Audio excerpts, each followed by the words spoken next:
All right. So Sam Jameson is president and CEO of Jameson Professional Services. They are headquartered in East Point, which is actually, I don't know, maybe 2 miles from my office. And Sam's core competencies lie in um, staff augmentation, which is some of the same things that we do. But Sam has been in business probably longer than a couple before a couple of you all were born. I would imagine. Sam's been around for 26, 27 years, so I'm sure we have a couple people on here who are younger than that. So Sam knows a lot, which is why I really wanted to get him live and in person talking about himself and what he has done, especially in the government arena, because I believe that we have a lot that we can learn from him. Every time I talk to him, I learn something from him. I met Sam last year.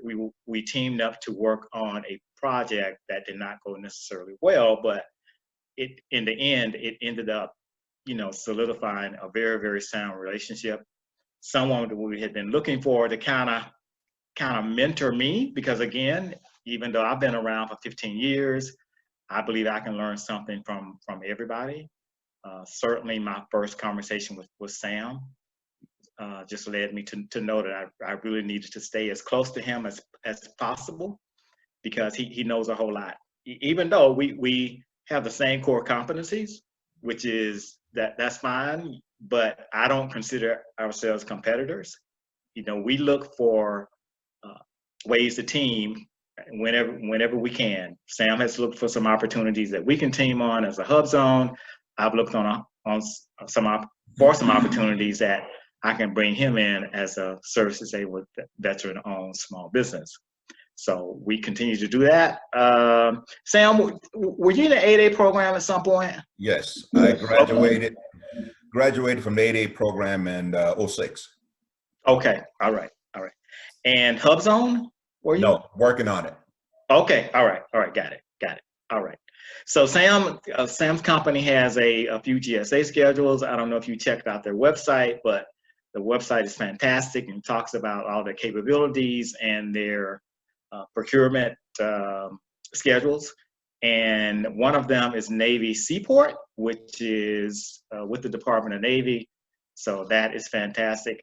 Without further ado, Sam, you have it. Thank you. And Sam, thank you. Before you start, first of all, thank you for everything that you do for me. And you probably don't realize what you do for me, but just being around you and your energy and, knowing, that you are in the city like I am, trying to reach back and help others, especially, veterans and families of vets, which is fantastic. We try and do the same thing.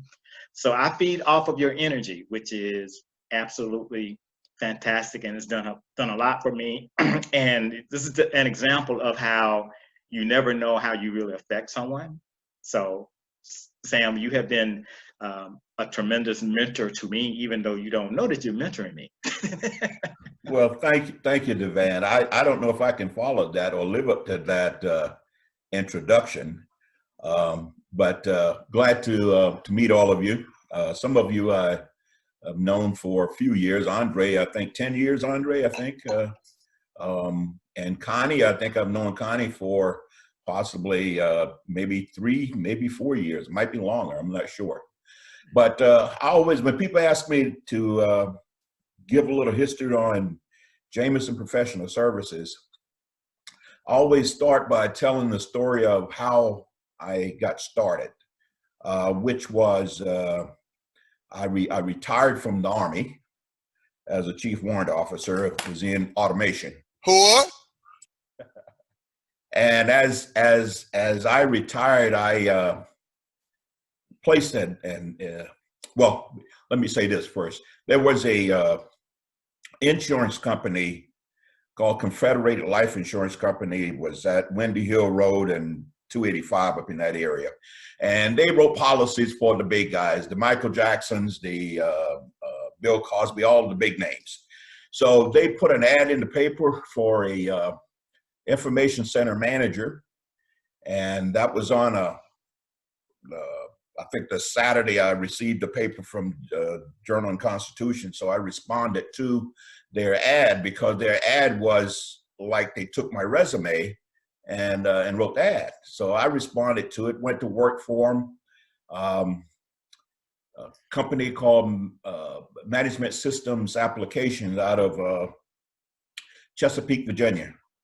8A, blonde-haired, blue-eyed 8A, okay? So I went to work for that company and start supporting the Centers for Disease Control, doing automation. Did that for probably about 5 years, and my daughter was about to take off and go to University of Georgia, and at the same time, I thought that I might start a business. That wasn't very good planning, but that's what I did. So I left the company that I was working with and started JPS, and with that, they handed me a task order for $350,000 task order to support them through IT recruitment. Started that, and I was a one-arm paper hanger. I was doing everything in the basement of my home, a spare bedroom. Decided to expand. The CDC folks, contracting or PGO, asked me to get into other things other than information technology. And I said, okay, I'll try that. So they handed me, I was an 8A at the time, and they handed me a contract, sole source for meeting room support. And we started that. I guess we did a decent job. They handed me another one for mail room and file room support. So one, we got another, and it just kept rolling from there. Now I'm still in the basement and spare bedroom in my home. So now I got to get out or get another bedroom. In fact, I asked my wife for a second bedroom so I could expand, and she said, no, get up, find your own place. So she kicked it to the curb. I asked my daughter to come in and work with me. She came in, and then things just actually blew up from there. We got involved with Bank of America, sourcing them with, I think, something like 200 people. And I'm one, as Andre knows, I'm one that I like to have my arms around things. And I ended up with around 200 people on that assignment. And from there, things just kind of took off. I'm one that I don't say no to much. If it's out there and I think that, we can do it, because bottom line is, if you can find the right person to put in place, then you can do it. So that's the way that JPS got started. Now, as Devan mentioned earlier, I did go to Clark Atlanta Business School, that SBA for executives, and was fortunate enough to win the first place in the business simulation exercise that we had. So I was pretty proud of that. I didn't have really much formal, I would say, commercial business experience. I came from a government background in that I was spent 20 years in the military.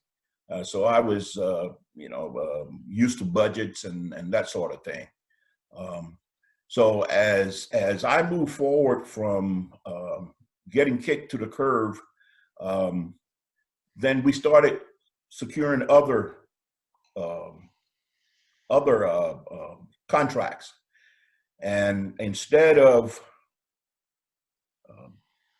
paying rent, I decided that I would go and find a building. And in East Point in 2005, I think it was, found a building, bought a building in East Point, and that's where we've been ever since. Now, I have a second business, which is the Design, Print, and Display Group. It's a bulk mail, print, and fulfillment operation. We do work for Porsche Motor Company as it relates to printing and fulfillment for new customers for Porsche. We do a lot of work on that side for the center for the VA, where if I know we have some veterans here, and you may have received some communications from Veteran Health Administration, and that probably came through my facility because that's what we do. We print and mail communications to veterans as it relates to health administration. I'm currently doing a couple of contracts with the VA in the DC area. One is dealing with administrative hearings, where one goes to for a hearing for their benefits, and secondly, well, two contracts with them. One is doing the transcription as a result of those hearings, and another contract where I'm teaming with a company in Gaithersburg, Maryland, where we pull all of the information that veterans supply to the VA. We take it and pull it together to create a packet that goes before the board. Let's see, what else what I do?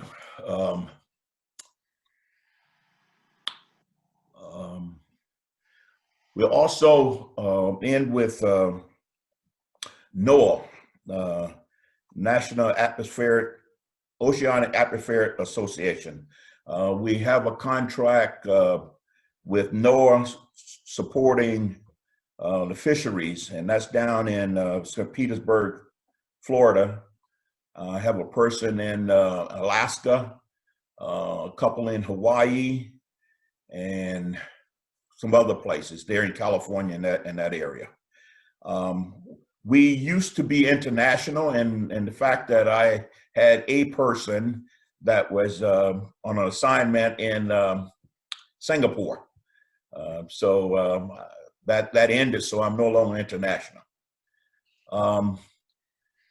One of the larger contracts that we had was,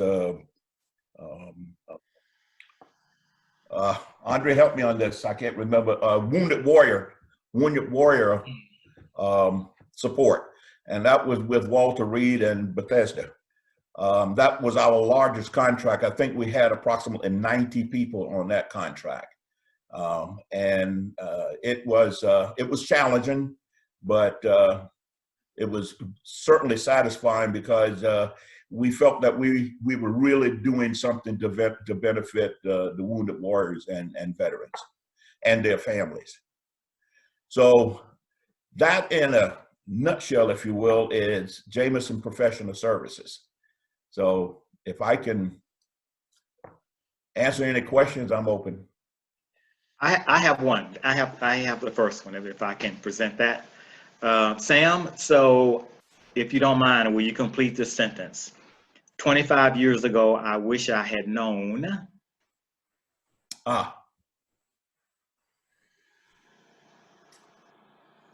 wish I had known more about government contracting from the standpoint of the real behind the scenes government contracting, all of the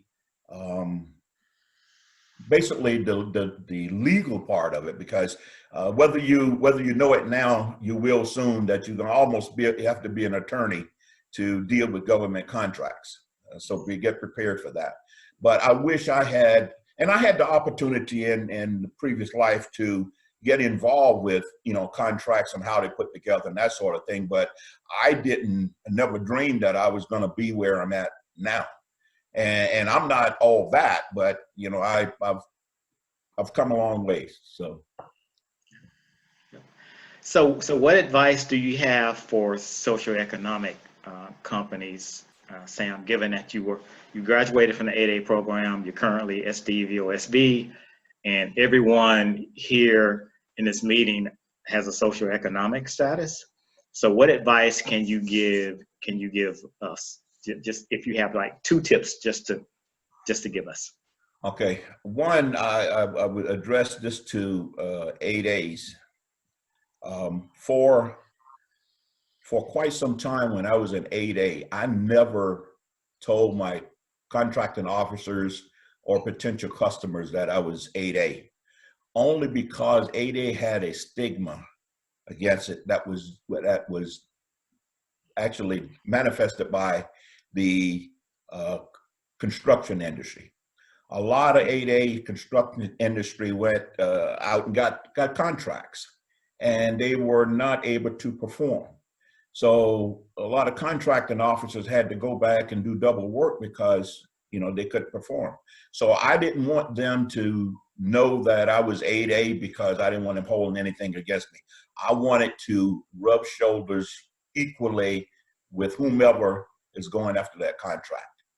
And on a couple of occasions, in fact, at the CDC, the second contract, or maybe the first one, they didn't know that I was 8A, and they had this work going on. So they asked me, they said, wow, if we can find an 8A to do this. And I said, well, by the way, I am an 8A, you know, and with that, you know, I got other work. But I will say this to the group. You know, we have a little bit longer road to hoe from the standpoint that people expect us not to be quality oriented and expect us not to be able to perform, and we're not as smart as others. Well, I would suggest to you that we are, okay? But one thing I would ask you, when you go after a contract, and this is easy to say now, but when you go after a contract, don't focus on the money. Focus on the quality. When you focus on the quality, I guarantee you work will come. So if you take nothing else away from here, take that. Fantastic. Awesome. Well, we had one question that was posed from our group, and the question is, how do you get set-asides? How do you get service-disabled, veteran-owned set-aside? How do you get HUBZone set-asides? Well, each one has their own unique program, and it's just a matter of going in and applying for it, for whatever certification it is. But from the service-disabled veteran-owned company, it's a matter, they want to know your history, your family history, and probably go back 5 years census to get some more information. At least that's the way it used to be. I think they have relaxed some of the requirements, but it's a lot of dotting I's and crossing T's. It's not difficult.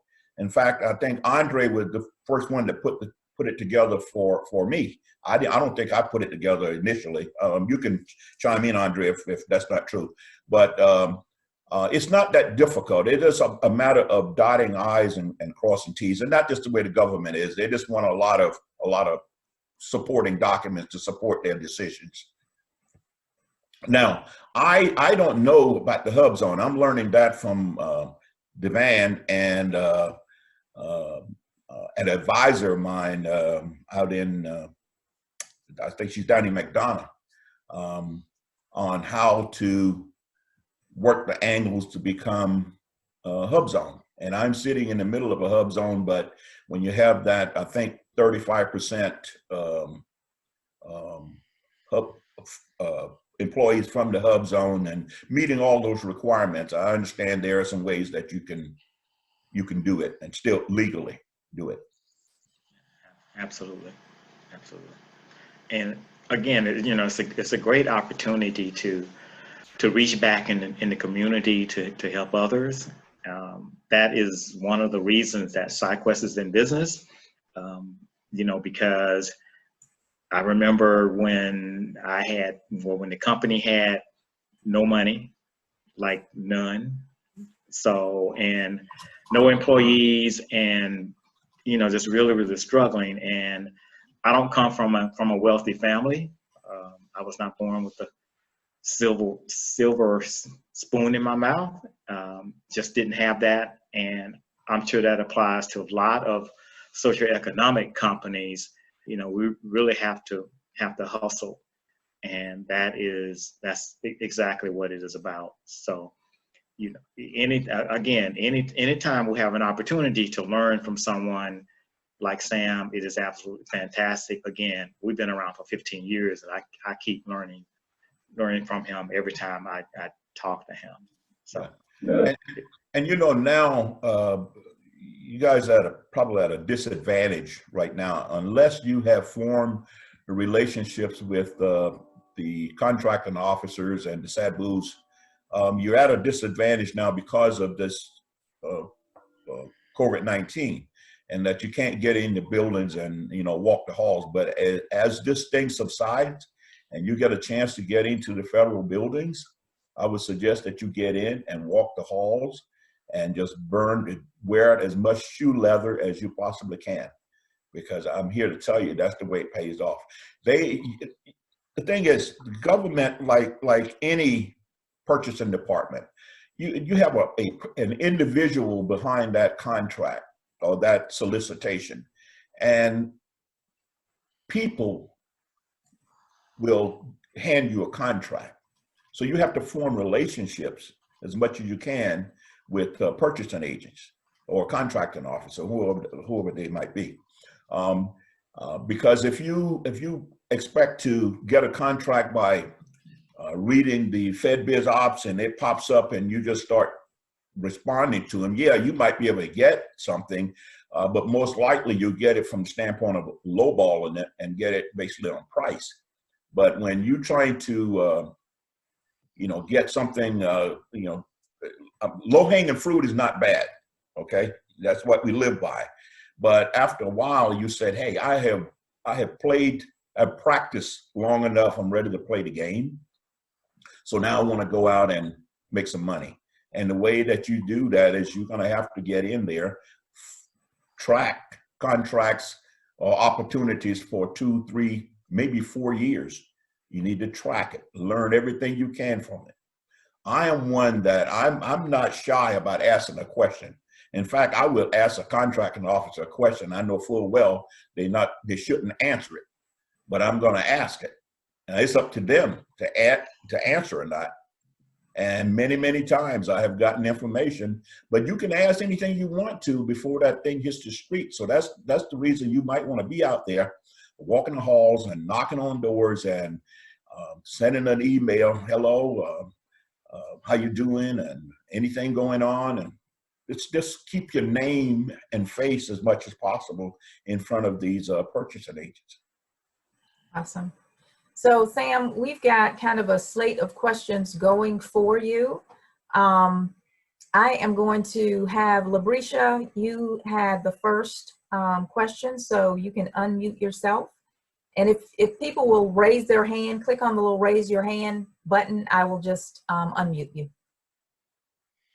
Okay, sir. If you have a contract at a federal agency and your subcontractor is working there, and the agency goes directly to that sub and offers them more work, is it okay for that subcontractor to accept that work, or should they have contacted the prime instead of the sub?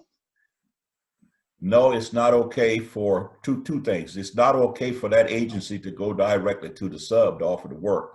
And number two, the sub should not have, the sub could have listened to them, you know, not necessarily accept the work, but at least contact the prime and say, hey, I was approached by contracting officer, whomever it was, and they're looking to do more work. Then the prime can then go to the contracting officer. But no, the contracting officer should never, or a customer should never go to the sub.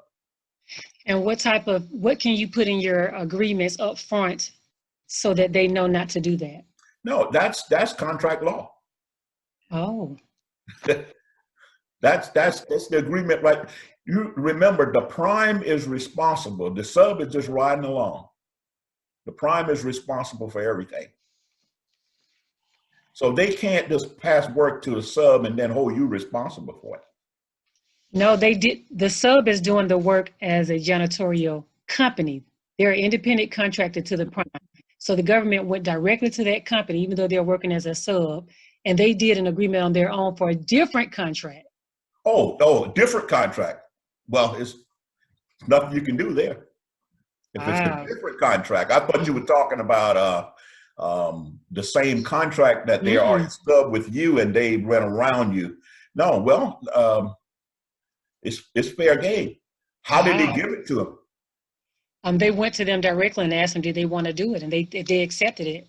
But Yeah, but it was a sole source. What I'm saying is, were they 8A or? no, they don't have any certifications, just someone who's already doing business with janitorial facilities. So they don't have any of the certifications or anything like that, but they can do janitorial work. I just think that's shiesty though. Like they're at the base. But I'm not sure. Go ahead, Devan. No, I was going to say, Labrisha, that is one of the reasons that the prime and subcontracting arrangement exists, because the prime has confidence in the subcontractor. And a lot of times we would look to get on a prime contract to get our foot into that particular agency because we don't know anyone. So it's an introduction into the agency, and it gives us past performance in that agency. And for example, the first opportunity that Sam and I worked on, it was with NOAA.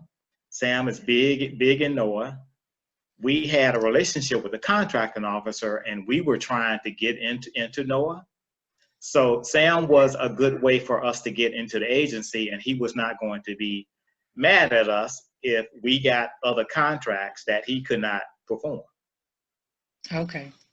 And that language is I know it was in ours, Devan, and Yes, that language is in most of the contracts. So I'm not sure, whether there was you prohibited or had words to that effect, but legally, there's probably nothing you can do if they just came to that person to get. On their own went after the contract. Now you know who you're dealing with. Right. Yeah, but Labrisha, let me just say, I mean, don't be mad at that company because they're doing something totally different. Again, you want to cement and carry out totally ride those relationships as much as you possibly can to the advantage of both parties, of all parties involved. It can't be, the sub is winning, but I'm not winning. It can't be the prime is winning, but the sub isn't winning. It has to be a win-win for everyone. And it looks like you were in a position to really introduce the subcontractor to the agency. Well, basically, we were awarded a contract and we're interviewing all of the subs. And the sub told me on the phone yesterday what she did to the other incumbent. So it hasn't happened to me. She was just telling me that they had come to her, the agency. So I'm like, okay, is this somebody that we want to keep on with us? I just thought that was kind of weird. And I didn't know if that was how it goes, or I just thought it was kind of weird. Most subprime relationships start out like, you have whether it is a small or the big guy, you start out and you have a small piece of work, if you will, and you might give the sub 20%, let's say. And they get in, and most subs, when they go and they win something, they will give you 20%. That's normally the way it works. And then again, as Devan said, you're gonna have capabilities that may not be quite as strong as somebody else's capabilities, but you can come together and go in and get a piece of work. So when I say that you got to know who you're dealing with, if there are some people out there that will go and cut your throat, if you will, to get the work. But then you have to know who you're dealing with. But it sounds like this person or this company maybe they found out something and they just went on their own, and really can't hold that against them. But I guess the question I would ask you is, why didn't you know about it? This is, we just got awarded the contract, and so we're interviewing the subs that's already in place. And she was just telling me about the company that's losing the contract, and she's still actually working with that prime.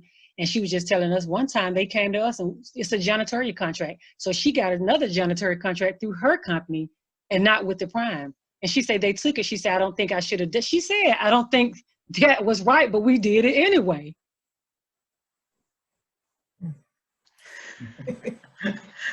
Well, I have an opinion about that, but Yeah. Very no, because if I were the subcontractor and the prime had helped me, win some business, increase my bottom line, Right. we have a good relationship. They introduced me to the agency. There's no way that I'm not going to carve out a part of a contract that both of us can perform. We have the same competencies. There's no way I'm not going to cut out a part for that company that got me into that agency. Yes. That's just me. Yes. That's just me. Yes. And that's a whole lot of other people on this in this meeting as well. I know that applies to Sam. Sam is not, that's just not how we do business. I'll give you a story as to that very thing. As I mentioned, I got a contract with the CDC for meeting room support. Well, there was an 8A in that position, and I went to him and asked him, "Can I ride your coattail? Just one position." He just basically ignored me, and I'm one that I'm not a very good salesperson, because I go knock on your door and you say no, I'm crushed for the day and I gotta go, because that is me. I'm not a salesperson. So as I asked him, he just basically ignored me. I asked him again, and all of this, that, and other. Okay, fine. Then when the CDC contacted me to take over that contract, he got wind of it, and he called me and said, "Hey, that one that you wanted, I got it. You can have it. You can have it." And at that point in time, and I'm not bashful. I'll tell people straight up. I'm brutally honest sometimes. And I just told him straight up. I said, all the time I was coming to you, you turned me away. You just ignored me. Now you're gonna treat me like an idiot because you think that you can come to me now when you got wind that I'm gonna get this and get a piece of this action. I said, I'm not being selfish, but thanks, but no thanks. And that was the end of that, So as Devan was saying, you gotta, it's enough out here for everyone. I'm a firm believer that what's due for me, I'm gonna get it. There's nothing you can do to stop it. There you go. What's yours is yours. That's So it. we have a couple of other questions. Luis, you have your hand raised. Yes. Yeah, I just wanted to comment on that, from seeing it from the government side and as a contractor side. In construction, I see that stuff all the time in the commercial side where, a general contractor will come down and have his project managers start handing down business cards to your subs or to whoever your workers are to try to cut you through. But I think the key to that is what they call the post-award meeting. Post-award meeting and staying active on the contract, in the sense of, a lot of people come into government contracting thinking that, they win a contract and they can go to the beach and, sip on pina coladas while the contract is getting done. No, you got to be there every day, calling your contact person, or visiting the job site, if you can, in my case, and, setting the rules from the start, like, hey, this is the person of, this is the point of contact. If you have any issues with this performance, I'm the, you're the core, and I'm the core, for the contractor, and you and I speak. If you need anything, you come to me and I'll come to you. And, every now and then just calling that person, that point of contact and asking them if they have any questions or any other need. But, that's kind of how a lot of people get their tails cut, because, they're not proactive, asking on how the performance of that contract is going.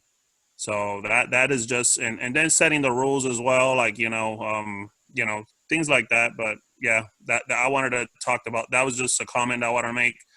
The other thing that I wanted to ask was, for you, Mr. Sam, what was that aha moment for you, when you were starting out into the government contracting, where you said, yes, this is what I want to do for the rest of my career, and I don't got to worry about keeping the lights on, and these are the steps that occurred before that moment.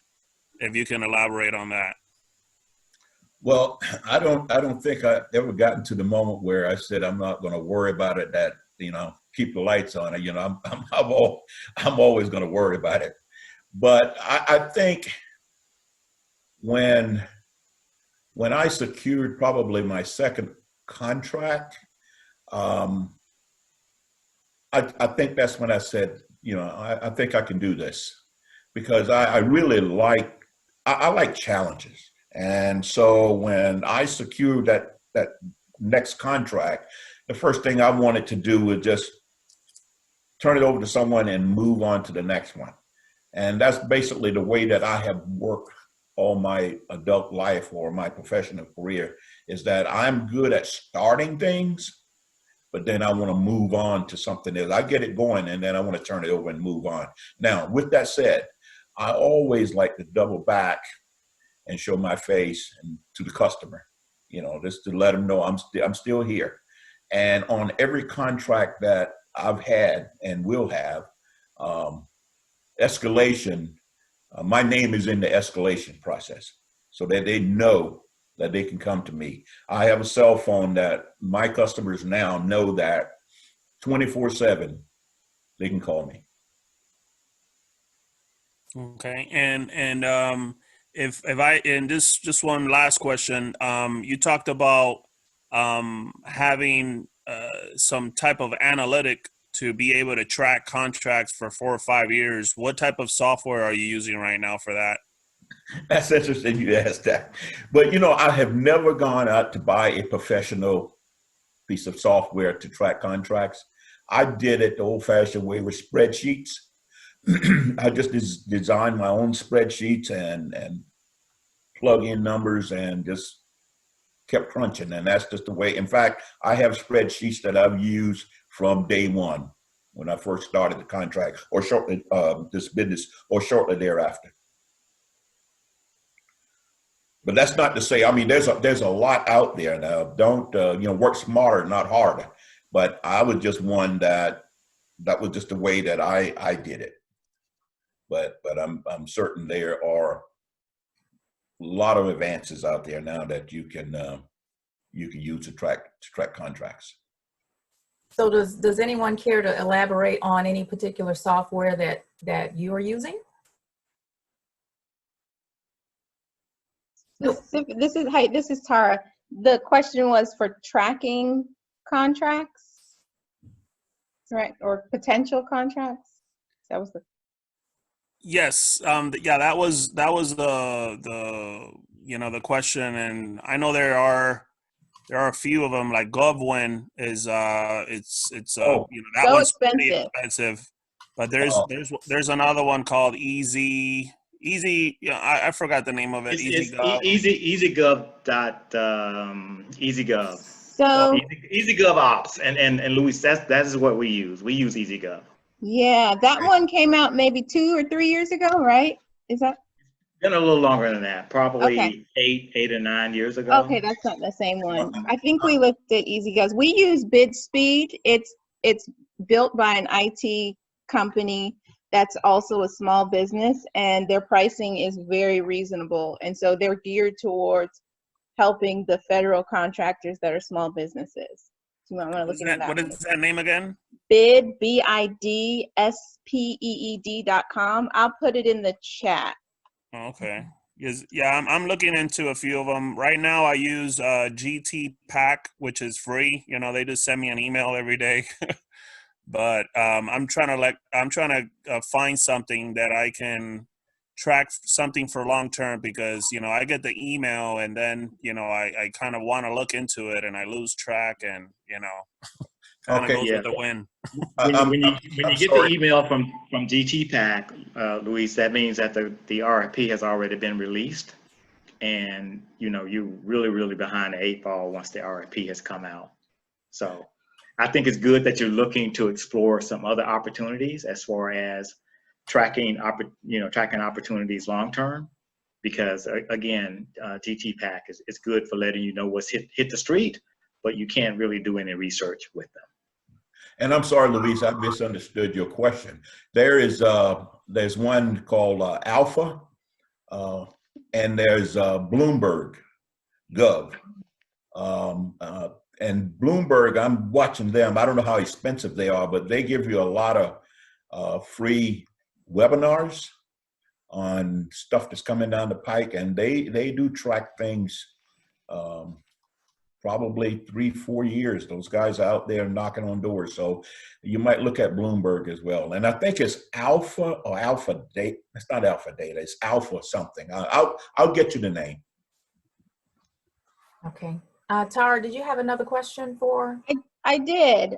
Thank you. This is awesome. I always enjoy these where we can get all the information from people that know this business, because I feel like I'm still learning. I think everybody's still learning every day, though, with federal contracting. My question is specifically about subcontracting. I understand like gritting those relationships with a contracting officer, but in your experience, how has it been developing those relationships with the sub as a subcontractor? So you are the sub, someone is already the prime, and they've been kind of in the business for a while, and you want to learn from them, so you want to sub with them. How did you create those relationships to be able to do that? There's several ways you can do it. You know, going to, like we are meeting up now, there have been seminars and you just happen to meet someone and you form a relationship with them. But the main thing that you want to do before you really get into a subprime relationship is certainly get an NDA, a non-disclosure statement in place first. You want to do that. Now, some people say it's not worth the paper that's written on, but I'm a firm believer that you should. And then when you get to an agreement, then you contract agreement, teaming agreement, then you know you write that, and you got to be. I'm not saying give away anything, but you got to be flexible enough so it's a win-win situation for both the prime and the sub. Okay. That makes sense. And then I have one additional question. Sources sought and RFIs. Did you ever respond to those, or do you respond to those? And have you found those to be useful with getting your name out to the potential customer or to the contractor, or even winning a sole source from those? And if you have, how did you do it? Like what made you stand out from other organizations? Absolutely. Respond to every sources sought, pre-solicitation, RFI, and all the above. Respond to them. I don't know if you were on, but as we were chatting, Renee and I and others, and I had to get off a call, just landed a small piece of work. But the way that I landed that work was it was from a sources sought, and quite frankly, I had forgotten about it. And they sent it out, we responded to it, and it had been such a long time ago. And in fact, the email was an apology that we're sorry we took so long to get back to you. But at that point, they just handed it to us and want us to start on the 1st of May. But yes, always try to respond to as many sources sought and RFIs as you possibly can. Okay. And Tara, I would second that. We have responded to quite a few RFIs and sources sought that were initially set aside for just a small business. Yes. And they were looking for socio-economic companies that could do the work. And so we responded, you know, communicating our capabilities, but also saying, by the way, we're HubZone. And so those opportunities were set aside for HubZone companies. So Okay. yes, yeah, absolutely. You want to. I keep hearing that, so I'm submitting, but I want some success stories. Good to hear.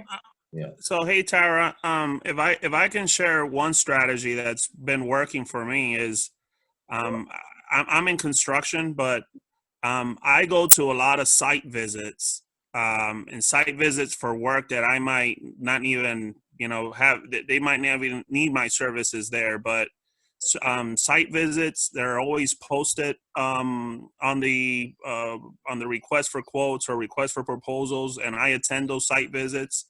And there I see all the prime contractors that are actually out there bidding on work, and they're the project managers that are actually, you know, are decision makers on who they select, on who the subcontractors they select. So I get their business cards and I make sure I upload them in, you know, my email database, and I consistently, you know, every once in a quarter I'll send an email out. And I'll ask them, you know, I'll reintroduce my business and ask for work. And like that, I've landed a pretty good amount of subcontracting work. You know, I just landed, you know, a job in Puerto Rico for, you know, some subcontracting work. So, you know, that's a strategy to get to prime contractors. Okay. And if I can just say one thing on subcontracting, because initially, and this is something I learned the hard way, because I never really wanted to be a subcontractor. I mean, I wanted to be, you know, the big dog. I wanted to be the one that called the shots, and I never really sought out any subcontracting opportunities. Some were presented to us, which, you know, were good, but it wasn't anything I really, you know, put any effort into. Since then, I have known companies that their revenue is based on subcontracting work. That's all they do.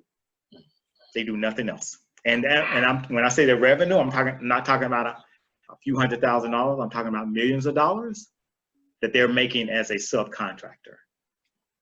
So anytime you have an opportunity to be a sub, do it. Awesome. We have a go ahead. I was just saying that some, you know, me being on both sides of the fence, subcontracting as well, the benefit is sometimes you make better margins and you have less headache than dealing directly with the government. You know, I just do my piece, you know, let the prime deal with the government and, you know, and move on to the next one. That's kind of the way I see it sometimes. Right. I agree. I kind of enjoy the sub world in general, even though we've been a prime before, but it is nice to just do the work and not have the headache of dealing with the federal government sometimes. So I can agree with that. I'd like to have a good balance of both. But I have no problem subbing. I'm happy to sub with anything that we have that expertise in. So I agree. Yeah. And it's a good way also to get past performance. When you do the work, no one is asking, when they ask for past performance, they're not asking how large or how many people, but you can give them past performance and you have CPARs, you good. Awesome. All right, well, we have a few more questions. Ben Hodges, and Ben, I hope I did not slaughter your name. He's in the federal government contracting arena. He is, I believe, on probably the phone, but he's been in business for going on 3 years and just needs the first bid and to learn from someone. He's in the construction industry. And he had, let's see, he is a SDVOSB. He's been in business for 3 years, no government contracts. He's looking for a mentor business to learn from. The name of his company is A to Z Hodges Construction, LLC. And I will, you know, he doesn't seem, Ben, you don't seem to have a direct question. Yep. service disabled owned business.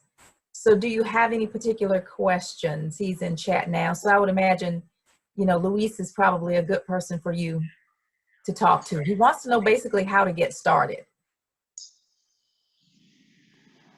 Yeah. And he's in construction primarily. Right. Well, yeah, and like I said, go to site visits, to try to learn the ropes of construction. I'm still in the phase that I want to be a subcontractor, and I have, I want to be a general contractor at one point. But you have to grow your bond. You have to grow your experience in construction, and as sub is the right I think is the right way to do it. Learn a trade, pretty good. Try to learn how to manage that trade, and then try to get a general contract. But I see people all the time trying to get a huge construction project without bond capacity, without experience in construction, and that's kind of how they fail. And don't turn away neither. County work and municipal work and state work. There's so much out there, and I've done probably more state, county, municipal work that I've done federal work, and and I'm a service disabled veteran owned small business, so there's a lot of opportunity out there for that. He also says that bidding is not working. He said he's been to site visits and he's made contacts, but still nothing.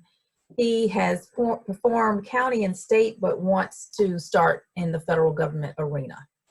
Mm. So Ben, did you have any other specific questions? I'll leave the chat open for a few minutes unless anyone else has any suggestions for him. He's looking for a mentor, basically. So he's raising his hand. Is there anyone who knows anyone who wants to mentor? I'm not a super experienced guy, but if he, I couldn't send him my email address, or Awesome. I don't know if that's going to be provided. Maybe like a list of everybody here. And we do. Once this, one thing, the conversation, this entire thing is being recorded, so you can get to kind of go through it and get some pointers, and a lot of times there are things that you miss, but I will be providing everyone's email and contact information on here. And yeah, he's looking for a mentor. He's got to log off, but he looks forward to the recording. No, that's Tara. Okay, bye, Tara. Thank you. This is my first chat moderated Zoom meeting, so excuse the typos. So that's it. Ben, let us know if you have any other questions. Right now, I'm going to open the floor because I don't see any other hands up. Andre, I like it. A real live hand. I was like Tara. I don't have a raise hand feature at the bottom of my screen. Renee, I don't either. So okay, so raise your hand. Okay, but my comment more is, and I'll attach to what Ben was looking for, is Devan said it when he was talking, is that he may not have a formal mentor protege relationship with Sam, but they've established a relationship to where they can communicate. So I think a lot of times people look for that quote unquote mentor, and they want it on paper to take it to the SBA or to solidify, I got a mentor. But there are people on this Zoom tonight that I've known many years and a few years that I've established relationships with, to where we mentor each other because we share information. So this is a great forum to share information. Speaking of relationships, we always talk about the contracting officers, but the people that are more important are the program offices. Get to know those programs. If you're tracking a contract, or if you're tracking work, find out who the program offices are, because you establish a relationship with them, and that can take you a lot farther than your small business specialist or your contracting officers, because the programs talk. The people that you are staffing or the work that you're doing is with those programs, and that's where you make your money, is with the programs.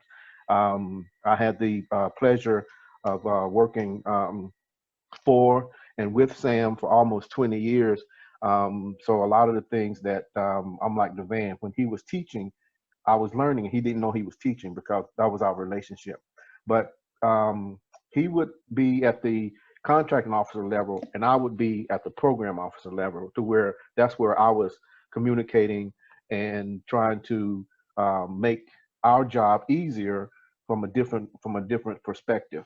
And when Labricia was talking about the sub being contacted by the contracting officer, 9 times out of 10, the program officer said, "Go get this sub for me because I want that sub to do my work." The contracting officer may have just been the voice or the conduit to pass along the information, but that program office is who you need to get in touch with. So when we go to our matchmaking sessions, when we go to our site visits, Louise said a great thing about going to site visits and responding to source assault and RFIs. Meet each other, meet each other and connect with each other. Meet the program offices. The contracting officers are good, but meet and develop relationship with the program offices, because 9 times out of 10, the program officers and those folks on that level is who is doing the evaluations for the contracts. They get their other program officer friends or whatever and say, "Hey, I need for you to sit on this eval team," or the contracting officer say, "Do you have your evaluation team already made up?" And they say no. Well, the contracting officer will go pick some. But 9 times out of 10, when that solicitation is being worked or being responded to, that evaluation team is already prepared, and they're made up of other program managers and program offices that are ready to do that eval. So when your proposal gets before them, the initial run through is process of elimination. Did you follow the instructions of responding? And that's the first thing, because if you got a page count that's outside of the page count, it's tossed. If you use the wrong font, it's tossed. It's by the process of elimination that gets you, because you didn't follow. If you can't follow those instructions, what makes you think I'm going to award you a contract for these millions of dollars and you can't follow these instructions here? You know, if it's 6 binders, you know, with 8, how many ever copies, that's what you do. You know, so that my main point out of all of that was get to know the program offices of the agencies that you want to do business with. And when it comes time to, once you get that contract, Sam talked about walking the halls. Once you're in the building, you pretty much got access. And if you don't, just ask someone to escort you down the hall, and you're always asking the question, well, what other kind of work do you have that we can help you with? Always asking that question. I learned that from him. Never make them say no. That's all I got. Yeah, and to, you know, and to add to that about what Andrew said and what Sam said about walking halls, the way it applies to me in construction is I love being on a construction site and speaking to the core contracting officer representative of or the project manager or the program manager, whatever it is, and being a problem solver. You know, now that they issued out a lot of money, they're going to be cutting a lot of programs to try to make up for all that money that they gave out. So there's going to be a lot of opportunity to be out there and using that keyword. Hey, if you do this and this and this, is going to save you money.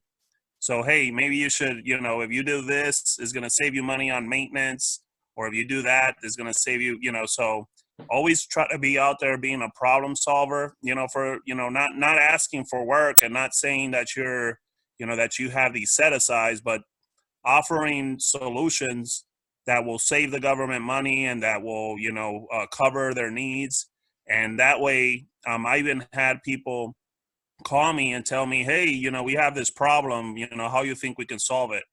You know, I've got myself into Gwinnett County kind of that way, where, you know, I went in with one contract and I've offered them solutions to problems where, you know, I've got them into more contracts that way by just solving problems. Excellent. See it. Yep. All right. Does anyone have any other questions right now? If not, I'm gonna send you all into breakout groups. No more questions? Okay. So we're gonna do a breakout room, and Sam and Devan are not going to be in the same room. I am not going to be in any of your rooms. So feel free to use this time as a time to network, to get to know each other. I'm gonna give you we'll take 20 minutes, and then we'll come back and reconvene. I am going to interchange both Devan and Sam. So they're gonna like disintegrate out of a room, hopefully not mid-question. This is a letter known for, I'm coming near that 3-year where I have to renew it again. And I haven't got my 8A, and, I've been hesitant in getting it because, I wanted to get my feet wet and do a few contracts like that. And I have been in talks with a few general contractors to get, to do that mentor protege program. But the best way that I have seen it work is whenever the subcontractor, or in this case, the person bringing the certification is bringing the opportunity to the table. That's how they form very fast, where, I will say, hey, I got this opportunity. Smaller companies tend to not be able to afford that, or they don't want to invest in that. I don't want to invest in that, only because I get what I need from something else. Okay. I get what I need. Like EasyGovOps, right? If you're interested in learning about that particular program, EasyGovOps. And it's easy GOVOPPS.com. I've seen it. Yeah, and if you're interested in a demo or something like that, I can introduce you to our consultant who will help you with that. It works for me. It's a whole lot less expensive. They they work with you on whatever. So, and they would whatever you need to know, they would teach you. Oh, so this platform has the capabilities to do exactly what GovWin did. You can actually talk to somebody that can the same type of process. I don't know if you can talk to contracting officers. Okay. But it does provide contracting contact information, so you know who the contracting officer is. You have that contact information. Even program managers, it provides their contact information as well. Okay. So anything you want to know about an agency, you can find it. Anything you want to know about upcoming opportunities, you can find those. It talks about the dollar value, the incumbent, what the contracting officer is saying about the recompete, when it's going to happen, anything they can find out, because they're like Deltec, and Deltec, they get their information because they're calling contracting people. Yeah. Program. They're actually having conversations with them. Right. So the people at EasyGov, they're doing the same thing. Really? Yeah, they're doing the same thing. Man, this call was divine, because I was about to chip over that $800-900. I just won a contract with an ambulance company, and I'm trying to convince them to go half with me because it's so expensive. But I've seen the value in it. Yeah. And it was just this morning I talked to them, at 10 this morning. Okay. Well, afterwards, I would like to build some kind of relationship with you, Van, where I can actually, I do all my paperwork, my contracts, but if I can send one of my contracts to you, my bid for contracts, just so you can see how I can perfect my proposal writing. Can you mind helping me with that? So I have, I made him do the genie thing, and he went poof out of your room.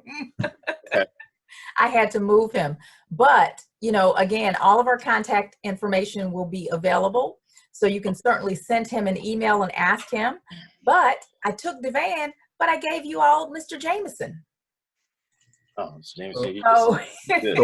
So I'm here, and I came in when right in the middle of your conversation, but when you were asking about sources for tracking opportunities, I don't think we talked about forecasting. Each agency has a forecast, and it's usually about a 5-year out forecast. And you can go on their website, get their forecast, and then you can see what is coming up for recompete and or new that may be in your wheelhouse. They usually put it in by NICS codes, and they give become a crutch to you, okay? Because some companies will let it become a crutch. They'll look up is year 8, year 9, and they've done nothing but, you know, just relied on that if they got anything out of it. So the other part is not Luis talked about, mentioned it, probably has mentioned it more than anyone on the call, is about local government. You know, he talked about Gwinnett County. There are cities, there are local municipalities that have work out there that's ready to be had, but sometimes we'll get the focus on the federal part and forget about local and forget about industry. You know, a lot of companies try to have that balance of commercial, federal government, so you don't get affected one way or another. You know, like when a shutdown happens. You know, back in September when the shutdown happened, you know, government contractors, you know, are sitting like this because, for one, they have no advocate that's advocating for their people. I just helped a client not too long ago, when COVID stopped, when COVID happened, as far as trying to, we were looking at how to get paid, how to get the contract modified to where they were providing PPE, they were providing safety measures and things like that. That the government didn't want the company to bear for work they wanted done. You know, so it's always trying to find that balance of commercial, government, and the many levels of government. Like I was at Clayton County procurement for about 11 months, and there are a lot of small things that can and look for them thresholds. You know, a lot of those when you look at those thresholds may not get publicized if it's under 25K, but guess what? That's where the relationship with different programs, finding out when that work is there, and how you can, you know, get direct awarded those type of contracts.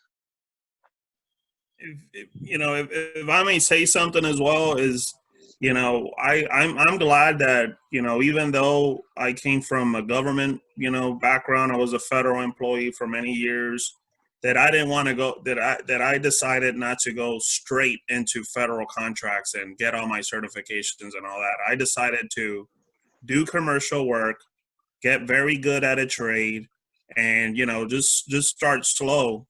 Because, you know, one thing that I see, you know, when I bid on contracts, you know, I bid on a lot of flooring contracts because, you know, for me, it's just a numbers game. If you're just out there, you know, you're not putting in bids, you're not going to win anything. There's the opportunity of winning a bid that you didn't submit it is zero.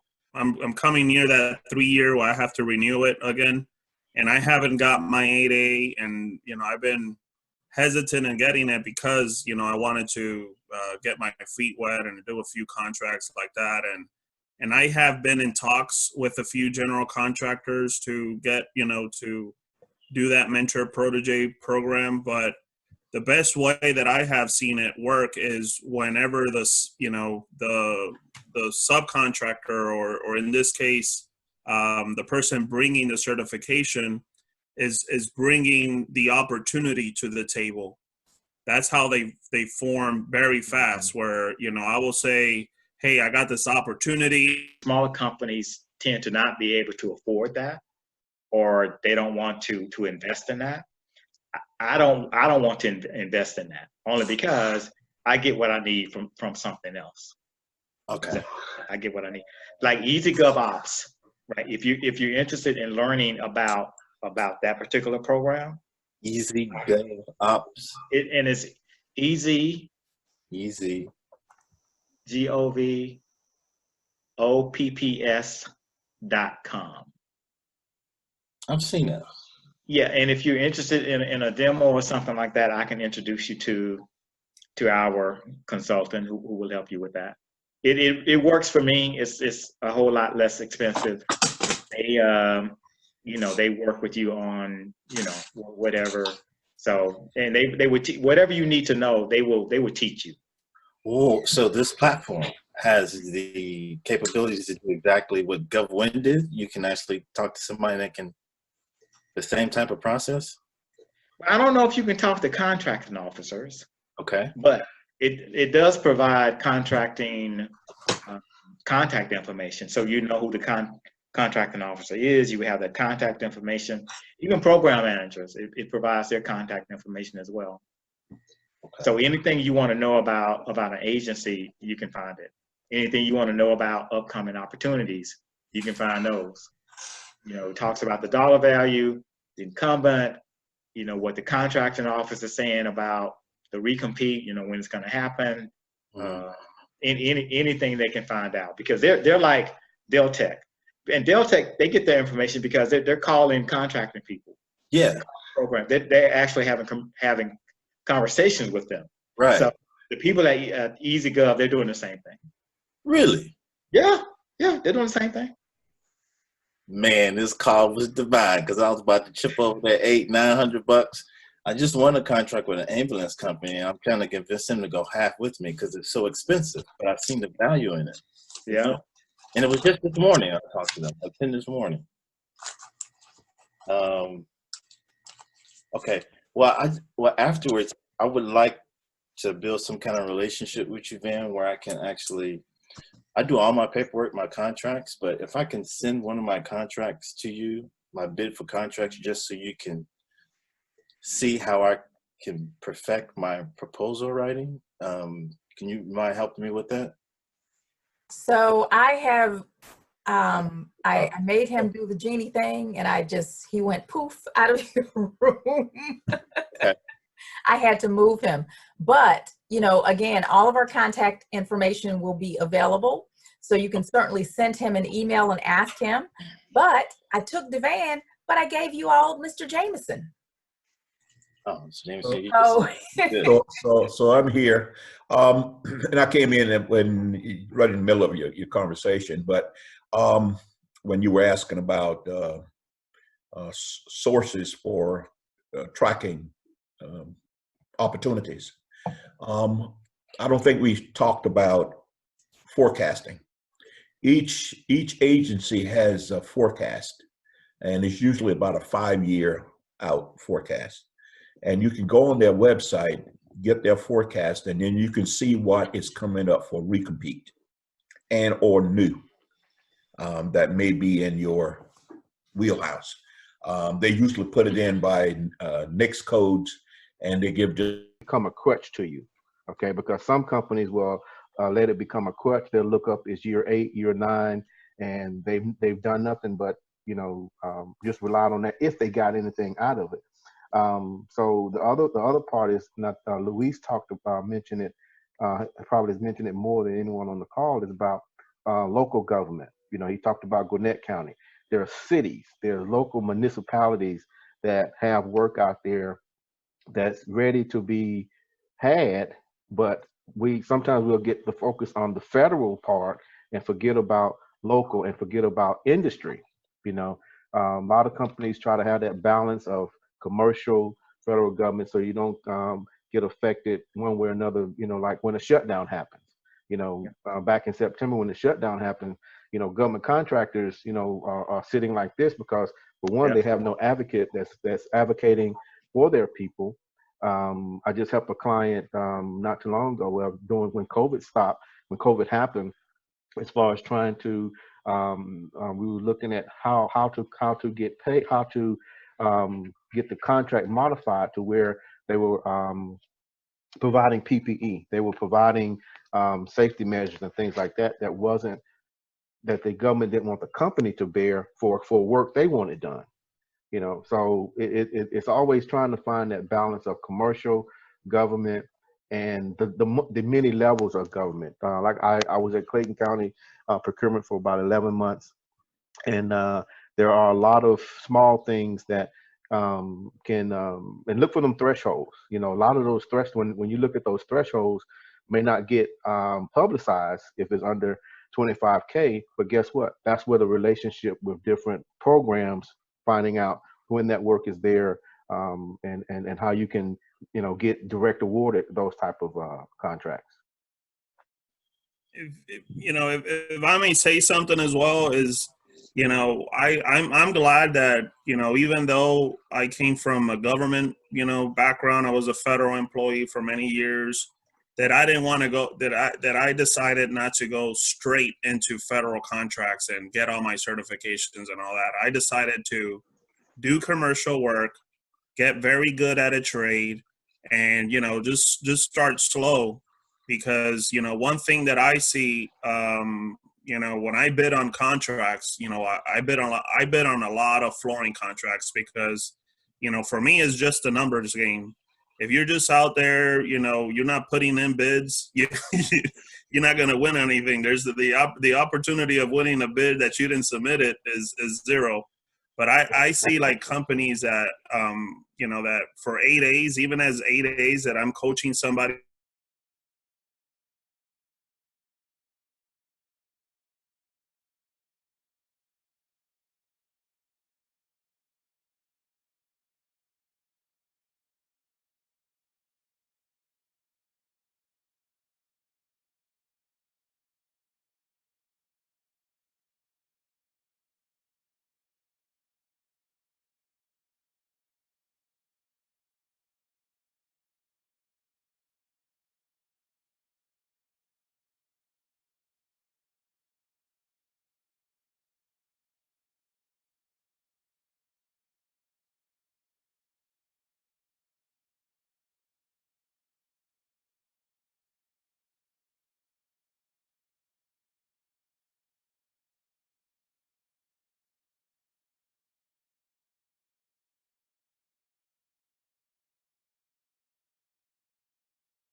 I think everybody else didn't mash their button yet.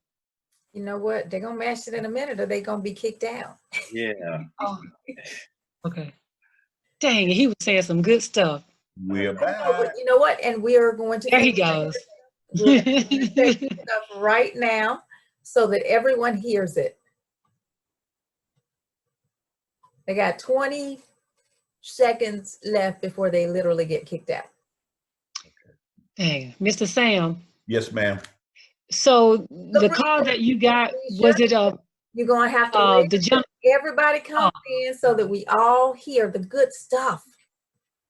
I don't want everybody to hear what he was just saying. I want him to finish.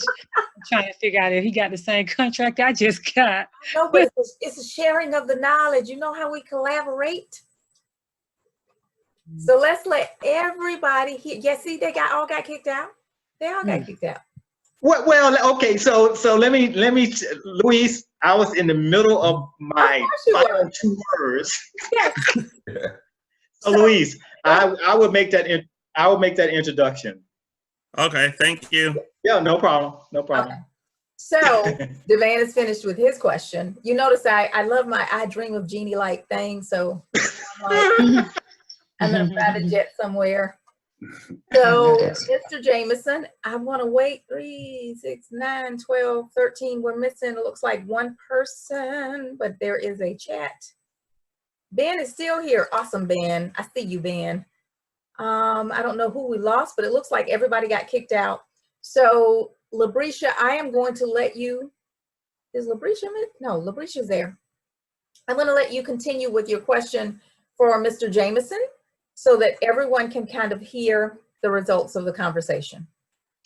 No, Mr. Jameson was telling us something that he had just gotten a call from an agency, a janitorial contract, and he was telling us something. So I was trying to hear what he was saying. Okay. Yeah. What I was saying is that as we formed a relationship with, and Andre can attest to this, he was part of me when this happened,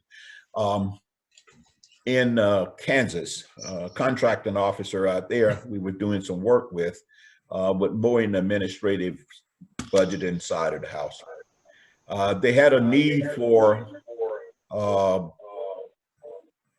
hear an echo. Yep. But they had a need for janitorial services at the weather stations around the country. They just asked us to perform those services for us. And, you know, first thing I said, I don't know anything about janitorial. And they say, you don't need to know.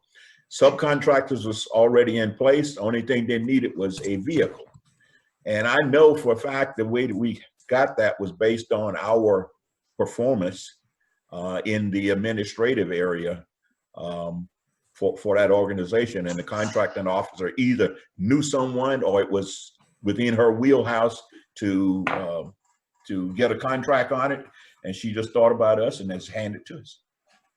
Wow, congratulations. I know, and Labrisha, we all needed to hear that. That's awesome. But, you know, let me say this too. I've told you a lot about success stories, but I can tell you now for every success story that I gave you, there's probably about 20 or 30 failures where we did not come up as the winners. So that give you some idea of being, you know, persistent and just keep going. Just don't give up, because you're gonna get one. All you got to do is just hang in there. Well, what do you tell yourself, Mr. Jameson, during those times when it just seems like it's not going to happen? What do you tell yourself along the journey? I always beat myself up and ask myself why. Now, here's something that I learned, because years ago, we used to try to write everything ourselves, but very little is being written by us. You know, you don't know what you don't know. But I know that I'm not a writer. So I go out and find those experts who wordsmithers and who can, you know, have all that flowery language and write these things. I like to deal with the numbers, but and possibly give some input. So I would suggest to you, when and if you can, if you're not a writer or whatever your shortcomings might be, try to find someone that could assist you in, covering that area. And Labrisha, I'm a little bit different than Sam. I typically, when I don't win, I don't beat myself up. I ask why, because I want to know how we can get better on the next one. But I'm on to the next one. Yeah, I'm not. Yeah, I'm on to the next one. One of the things that Ben Hodges said is his motto is 10 to 1.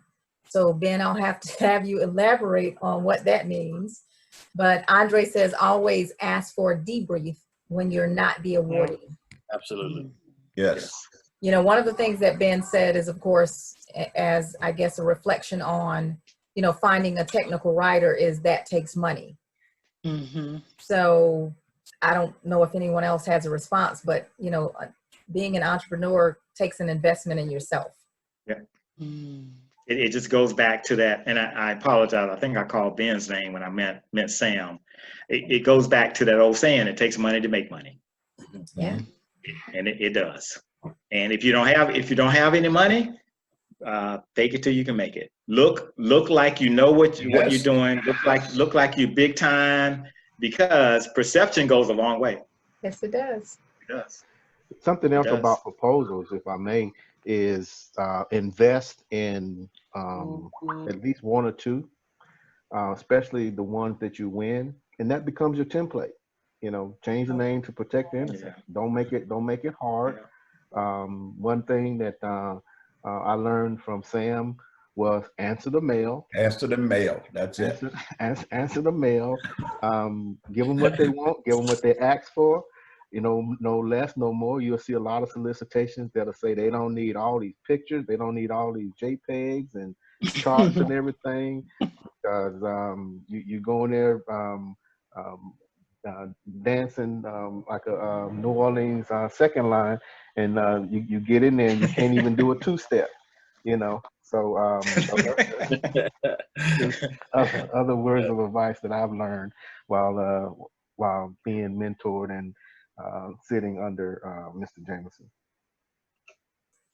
Awesome. So did anyone not finish getting their question answered by either Sam or Devan?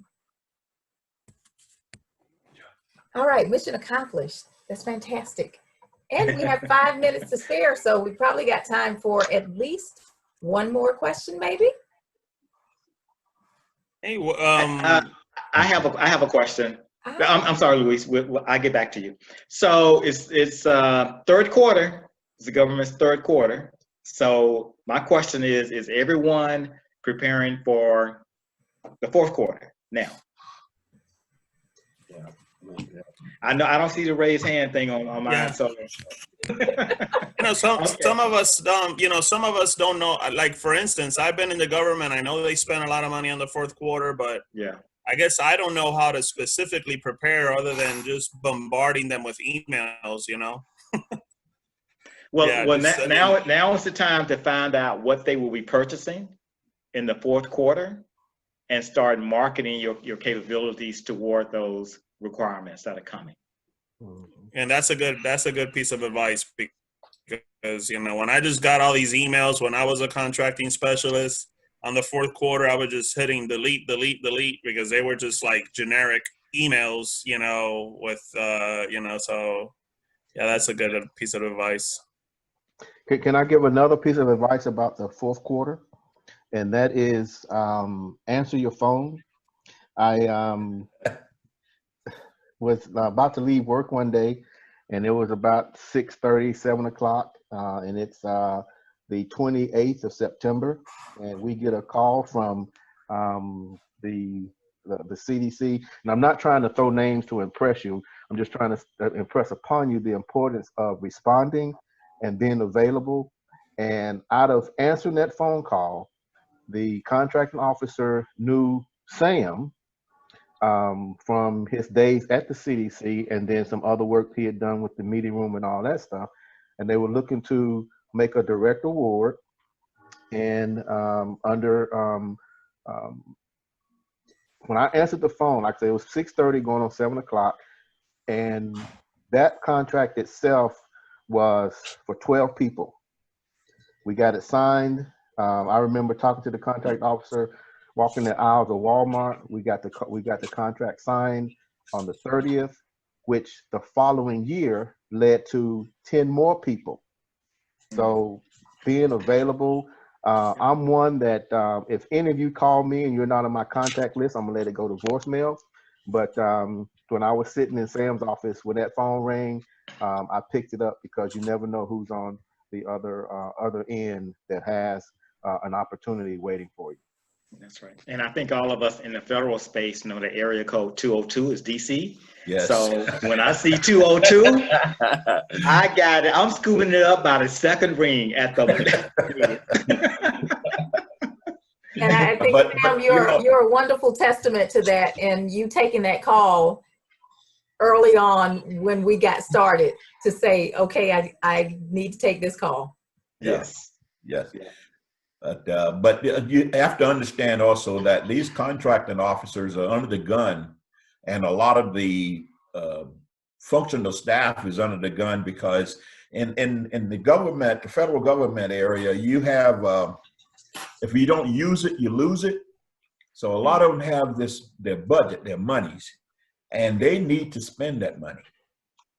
So they're looking for things that they had in the bucket list, and now it's coming forward, and they're going to get it done because they have few $1 million they can obligate.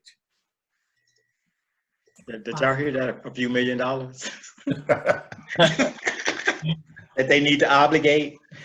I want them to feel obligated towards us, and y'all should want them to feel obligated towards what you're providing as well. Yes. And last, always know what your clients want to buy, and who you're selling to. With COVID-19, you will see a lot of things that are happening around that, and it's not just about the medical side, but it's the supply side and the staff aug that's going to happen as states start to reopen, jobs start becoming available again, work becoming available again, and just being postured and ready and prepared. So if you're prepared, then you'll be successful. Yeah, and let me say that there is I can't think of any magic button or bullet or magic wine or anything specific that's going to, get you in that position to get that first contract. It's just staying in the game. As long as you're in the game, as they say with the lottery, if you can't win if you don't play, or whatever that little jingle they use, it's the same thing in this game. As long as you're in the game, you have a chance to win. That's right. And it doesn't take a lot of effort as far as I'm concerned. It just, just keep battling, keep churning. Yeah, and you can't win unless you bid. That's right. Yeah. Yeah. Sometimes I wish I had like a calendar of actions that, sometimes I set myself goals, what are the 5 things that I want to do today that are going to get me a step closer to where I want to be, and, if I do 3 out of the 5, it was a good day. It might be picking up the phone and making 10 calls. It might be putting in a bid. It might be contacting a few people. It might be sending an email blast, but just having like a calendar of actionable steps that you can do, on a weekly basis or daily basis to get you closer to where you want to be, I guess. And that becomes your template. Change the name to protect the innocent. Don't make it hard. One thing that I learned from Sam was answer the mail. Answer the mail. That's it. Answer the mail. Give them what they want. Give them what they ask for. No less, no more. You'll see a lot of solicitations that'll say they don't need all these pictures. They don't need all these JPEGs and charts and everything, because you go in there dancing like a New Orleans second line, and you get in there and you can't even do a two-step, you know. So just other words of advice that I've learned while being mentored and sitting under Mr. Jameson. Awesome. So did anyone not finish getting their question answered by either Sam or Devan? All right, mission accomplished. That's fantastic. And we have 5 minutes to spare, so we probably got time for at least one more question, maybe. Hey, I have a question. I'm sorry, Luis. I'll get back to you. So it's third quarter. It's the government's third quarter. So my question is everyone preparing for the fourth quarter now? Yeah. I know I don't see the raised hand thing on mine. Yeah. So some of us don't. Some of us don't know. Like for instance, I've been in the government. I know they spend a lot of money on the fourth quarter, but yeah. I guess I don't know how to specifically prepare other than just bombarding them with emails. Well, now is the time to find out what they will be purchasing in the fourth quarter and start marketing your capabilities toward those requirements that are coming. And that's a good piece of advice, because when I just got all these emails when I was a contracting specialist on the fourth quarter, I was just hitting delete because they were just like generic emails, with so yeah, that's a good piece of advice.